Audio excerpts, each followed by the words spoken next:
Okay, so now we're going to pivot into two types of fraud that can be extra difficult to deal with. This type of fraud includes relationship scams and elder abuse. The reasons these can be extra difficult to deal with is because they prey on people who are vulnerable. And generally, when these scams work, the victim often loses a lot of money, sometimes even their entire life savings. We'll start with relationship scams. This is a scam where someone reaches out to a person and pretends to fall in love with them. It's very similar to catfishing, which many people have heard of.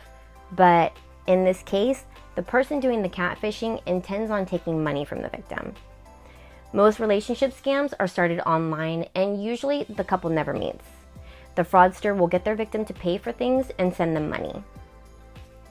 Throughout our many years in banking, we saw this a lot more often than you'd think. I once had a man come into the bank to close a savings account. The account had $120,000 in it, and he wanted to receive a cashier's check that was made payable to another person. So I started asking some questions about the transaction and what brought him into the bank. He shared with me that he and his girlfriend were going to combine their bank accounts.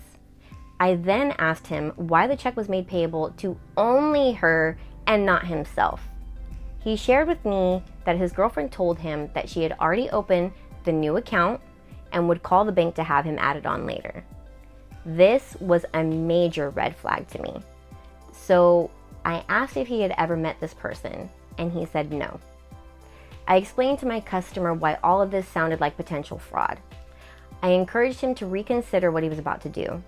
I even suggested that he start with a small deposit to his girlfriend's account and then see what happens. Despite all my efforts to explain the situation, he walked out with a cashier's check for $120,000 made payable to a woman he had never even met. Sure enough, the man returned to the branch about a week later. After he deposited the $120,000, he never heard from his girlfriend again. So he came in asking to place a stop payment on the check in hopes of getting the money back. Unfortunately, the check was already cashed, and that customer was unable to ever recover those funds. Now, that scenario probably sounds crazy to most of you. Trust me, it sounds crazy to us as well, but we promise you that this happens all the time. So, be aware of this scam. Even if it's not for your own good, you might be able to spot potential fraud before it happens to a family member or friend. This leads us to elder abuse. Elder abuse is similar to a relationship scam, but instead of taking advantage of someone who's lonely, the scammer takes advantage of someone who's elderly and vulnerable.